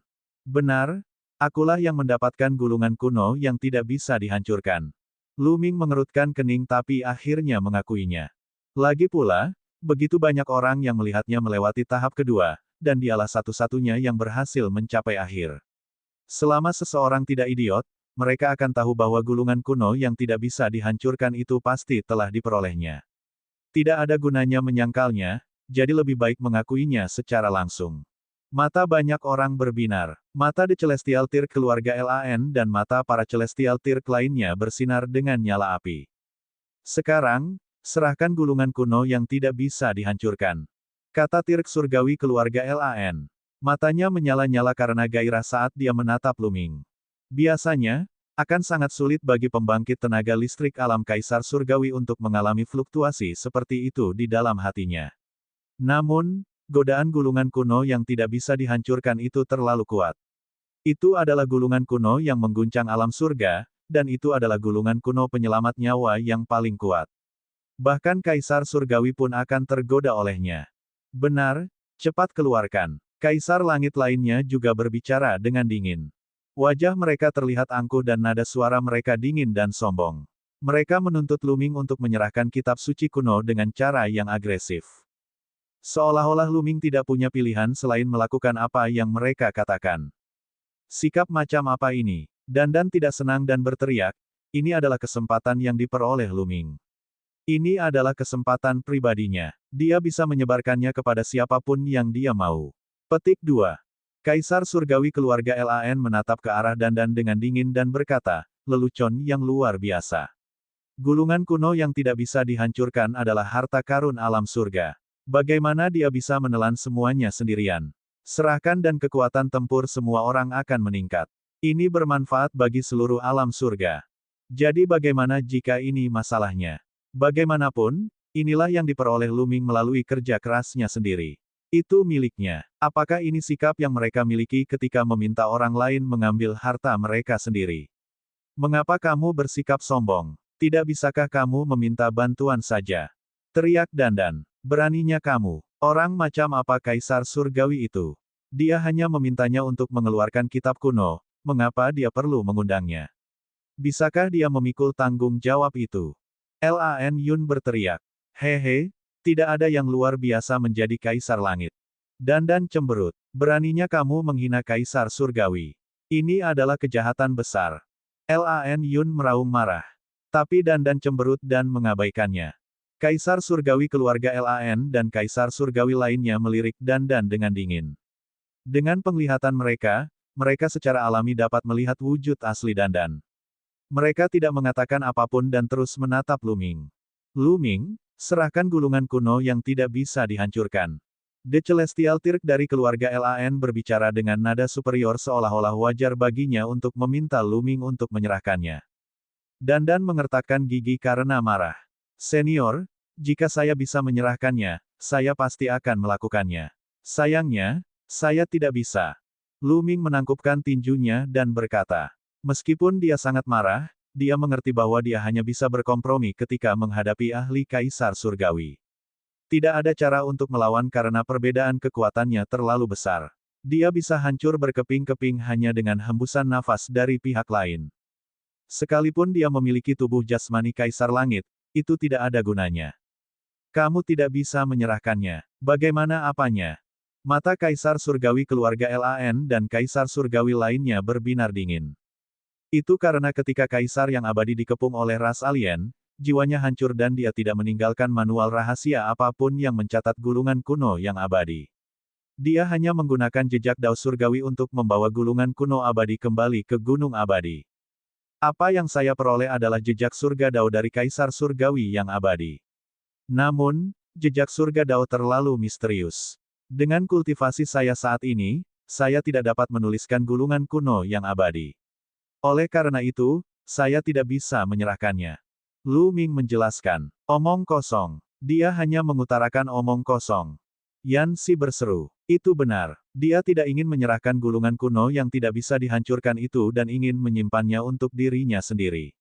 Itu sebabnya dia mengajukan alasan yang konyol. Dia terlalu egois. Lan Yun mengikutinya. The Celestial Tirk dari keluarga Lan dan yang lainnya memandang Lu Ming dengan keraguan yang mendalam. Mereka jelas tidak mempercayainya. Bab 2242, Kaisar Surgawi Heng Yu. Lu Ming melirik Lan Yun dan Yan Xi dengan dingin, lalu berkata, jika kamu tidak percaya padaku, aku bisa memproyeksikan adegan itu. Lu Ming kemudian melihat ke arah Dandan dan berkata, Dandan, proyeksikan gambar itu ke dalam ingatanku dan biarkan semua orang melihatnya dengan jelas. Baiklah. Dandan datang ke depan Lu Ming dan mengarahkan jarinya ke antara alis Lu Ming. Dandan menggunakan teknik pencarian jiwa dan memproyeksikan gambaran itu ke dalam jiwa Lu Ming. Ini tidaklah sulit. Selama Lu Ming tidak melawan, siapapun bisa melakukannya. Segera setelah itu, Dandan melambaikan tangannya, dan sebuah gambar muncul di langit. Pemandangan ini adalah pemandangan Lu Ming di lapangan giok putih di Gunung Abadi. Di langit, tanda Dao Surgawi yang mempesona terbang ke Glabella Lu Ming. Lalu, ada gambar yang tidak bisa ditulis oleh Lu Ming dan penjelasan pria paruh baya itu. Semuanya jelas. Lu Ming tidak berbohong. Bagaimana ini bisa terjadi? Menjijikkan. Seseorang berteriak, memperlihatkan ekspresi kekecewaan yang mendalam. Kaisar Surgawi keluarga Lan dan yang lainnya sama-sama kecewa. Adapun Lan Yun, Yan Xi, dan yang lainnya, wajah mereka jelek. Dia tidak menyangka kebenarannya seperti yang dikatakan Lu Ming. Saat ini, Dandan menyelesaikan pekerjaannya dan gambar itu menghilang. Semuanya, inilah kebenarannya. Aku tidak bisa menyerahkan gulungan kuno yang tidak bisa dihancurkan sekarang. Kata Lu Ming. Karena kamu tidak bisa menyerahkannya, aku hanya bisa melucuti jiwamu dan melepaskanmu dari gulungan kuno yang tidak bisa dihancurkan. Kata The Celestial Tirk dari keluarga Lan dengan dingin. Murid Lu Ming mengerut mendengar kata-katanya. Sementara itu, Bubble dan Dandan semakin geram. Senior, ini keterlaluan. Tanda Dao Surgawi telah menyatu ke dalam jiwa Lu Ming. Jika kita dengan paksa menghapusnya, jiwa Lu Ming pasti tidak akan mampu menahannya dan akan menjadi lumpuh.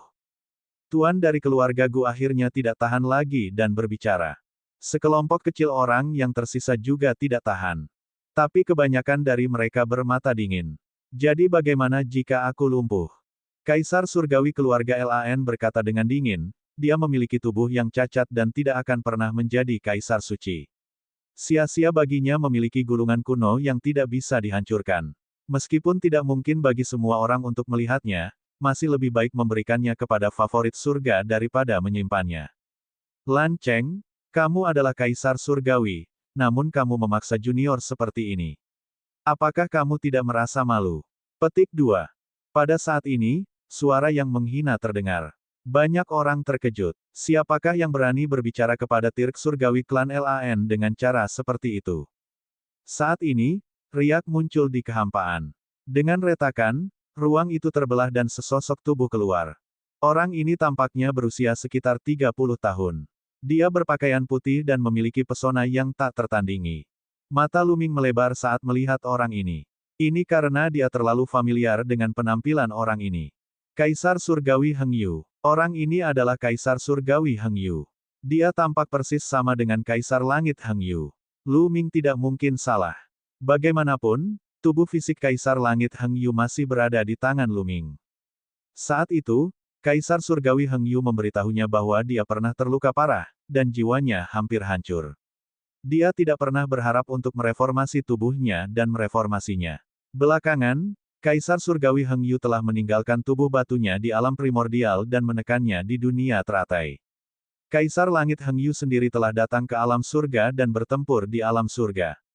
Lu Ming tidak menyangka akan melihat Kaisar Langit Heng Yu di sini. Heng Yu, itu kamu. Wajah Tirk Surgawi keluarga LAN menjadi gelap. Lu Ming sangat gembira melihat Kaisar Surgawi Heng Yu. Tentu saja ini aku. Mengapa kamu tidak senang melihatku? Kaisar Langit Heng Yu tersenyum tipis. Heng Yu, kamu ingin menghentikanku? Kata Tirk Surgawi dari klan LAN dengan dingin. Tentu saja, merupakan keberuntungannya sendiri bahwa si kecil ini bisa mendapatkan gulungan kuno yang tidak bisa dihancurkan. Sekalipun dia bisa menuliskannya, dia bisa memberikannya kepada siapapun yang dia mau. Itu kebebasannya. Selain itu, dia tidak bisa menuliskannya sekarang. Anda, Kaisar Langit yang bermartabat, sebenarnya ingin melepaskan gulungan kuno yang tidak bisa dihancurkan dari jiwanya. Ini konyol. Kaisar Surgawi Heng Yu berkata, suaranya dipenuhi amarah. Heng Yu, aku melakukan ini demi alam surga. Saat ini, alam surga sedang dikepung oleh ras alien dan berada dalam bahaya. Kita tidak tahu kapan ras alien akan menerobos pertahanan kita. Kita tidak boleh melewatkan apapun yang dapat meningkatkan kekuatan alam surga. Sedangkan Lu Ming, dia cacat. Sungguh sia-sia menyimpan gulungan kuno yang tidak bisa dihancurkan.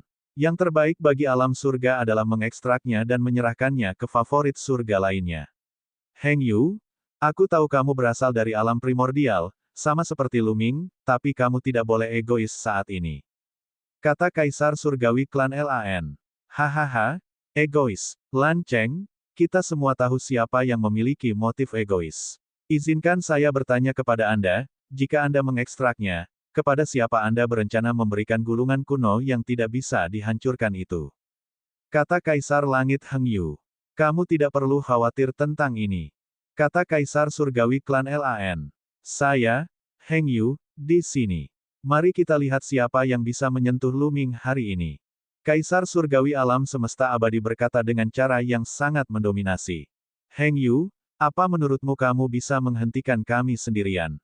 The Celestial Tirk dari keluarga LAN berkata dengan dingin saat aura mengerikan keluar dari tubuhnya. Pada saat yang sama, beberapa kaisar surgawi lainnya melakukan hal yang sama. Mereka menatap Kaisar Surgawi Heng Yu dengan mata tidak bersahabat. Salah satunya adalah penguasa Star River yang abadi, tetua berjubah abu-abu. Selain itu, Kaisar Surgawi klan Yan juga ada di antara mereka. Apa menurutmu kami mudah ditindas? Pada saat ini, sebuah suara kasar terdengar. Kekosongan kemudian terbelah dan dua sosok lagi keluar. Seorang pria parubaya kekar dan seorang lelaki tua berdiri di samping Kaisar Surgawi alam semesta abadi. Keduanya memancarkan aura yang menakutkan. Semuanya adalah Kaisar Surgawi. Apa yang salah? Kaisar langit alam primordialmu ingin memberontak dan mengkhianati alam surga terlebih dahulu, bukan? The Celestial Tirk dari klan LAN berteriak ketakutan. Dua kaisar surgawi yang muncul setelah Kaisar Surgawi Heng Yu keduanya berasal dari alam primordial, dan kekuatan mereka sangat mencengangkan. Mereka sangat kuat. Kaisar Surgawi klan LAN sangat waspada terhadap Kaisar Surgawi alam semesta abadi. Lelucon sekali, beberapa dari kalian tidak bisa mewakili alam surga. Kaisar Langit Heng Yu tertawa dingin. Kalau begitu ayo bertarung dan lihat apakah kamu bisa melindungi Lu Ming. Saya benar-benar tidak mengerti. Apa gunanya melindungi orang cacat? Anda tidak tahu gambaran besarnya. Penguasa Sungai Bintang Abadi, lelaki tua berjubah abu-abu, berkata dengan dingin. Dia melangkah maju dengan cara yang sangat kuat. Hahaha. Saat ini, Luming tertawa terbahak-bahak. Tawanya dipenuhi dengan ejekan. Nak, apa yang kamu tertawakan? The Celestial Tirk dari keluarga Lan melirik Luming dengan dingin. Sekarang, para Raja Surgawi sedang mengobrol dan Luming benar-benar berani tertawa begitu saja. Ini tidak menghormati mereka. Aku menertawakan kalian. Luming menunjuk ke arah Tirk Surgawi keluarga Lan, tetua berjubah abu-abu, Tirk Surgawi keluarga Yan, dan yang lainnya. Apa? Banyak orang terkejut. Luming sebenarnya berani menertawakan para Raja Surgawi. Dia berani dan mendekati kematian. Kaisar Surgawi keluarga Lan dan yang lainnya memandang dengan mata dingin ketika aura mengerikan meledak. Namun, itu diblokir oleh Kaisar Surgawi Heng Yu dan yang lainnya. Berat, sebaiknya kamu jelaskan dengan jelas. Kata Tirk Surgawi dari klan Lan dengan dingin. Kamu terus berkata bahwa sia-sia saja menyimpan gulungan kuno yang tidak bisa dihancurkan itu bersamaku. Menurutku, itu lucu. Sia-sia memberikannya kepada orang lain. Hanya dengan menyimpannya bersamaku, itu dapat dimanfaatkan secara maksimal. Luming berteriak keras, suaranya menyebar ke seluruh tempat.